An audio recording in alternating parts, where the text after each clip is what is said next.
కొన్ని సినిమాలు హిట్ అవుతాయి, మరికొన్ని సినిమాలు రికార్డులను కొల్లగొడతాయి. కానీ ఇంకొన్ని సినిమాలు ఎప్పటికీ గుర్తుండిపోతాయి. అలా నందమూరి అభిమానులకి ఎప్పటికీ గుర్తుండిపోయే సినిమాల్లో ఒకటి యంగ్ టైగర్ నటించిన టెంపర్.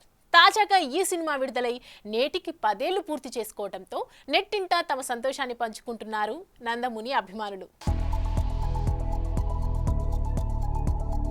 ఇప్పుడంటే పూరీ క్రేజ్ కాస్త తగ్గింది. కానీ ఒకప్పుడు ఈయన పెన్ నుంచి జారిన డైలాగులు ఎంతో మందికి క్రేజ్ తెచ్చిపెట్టాయంటే ఆశ్చర్యం లేదు.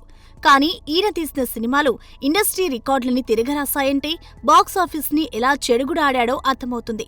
కరెక్ట్ గా అలాంటి ఊపులోనే వచ్చిన సినిమా టెంపర్. రామయ్య వస్తావయ్య, రభస సినిమాలతో డీలా పడ్డ తారక్కి ఎన్టీఆర్ కి ఒక టార్చ్ బేరర్ గా కనిపించాడు పూరీ జగన్నాథ్. దయాగాడి దండయాత్ర అంటూ బాక్సాఫీస్ మీద దండయాత్ర చేశాడు తారక్. ముఖ్యంగా మాస్, యాక్షన్, కమర్షియల్ ఎలిమెంట్స్ ఇలా ఏదీ మిస్ కాకుండా టెంపర్ ని పూరీ నడిపించిన తీరు ఆడియన్స్ కి పిచ్చి పిచ్చిగా నచ్చింది. ఇక ఆ రోజుల్లోనే ఈ సినిమా 70 కోట్లకి పైగా వసూలు చేస్తుందంటే బాక్సాఫీస్ వద్ద టెంపర్ ఏ రేంజ్ బంపర్ హిట్ అయిందో అర్థమవుతోంది. ఇక ఈ సినిమా విడుదల విషయానికి వస్తే 2015 ఫిబ్రవరి 13న అంటే డ్రై సీజన్ లో విడుదలై ఈ రకమైన వసూళ్లని సాధించిందంటే ఆశ్చర్యమే.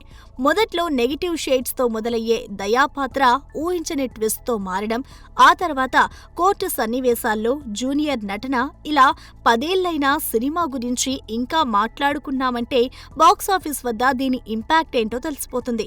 చూడాలి మరి టెంపర్ తో బాక్సాఫీస్ కి తన టెంపర్ ని చూపించిన పూరీ మళ్ళీ ఆరెంజ్ మ్యాజిక్ ఎప్పుడు రిపీట్ చేస్తాడో.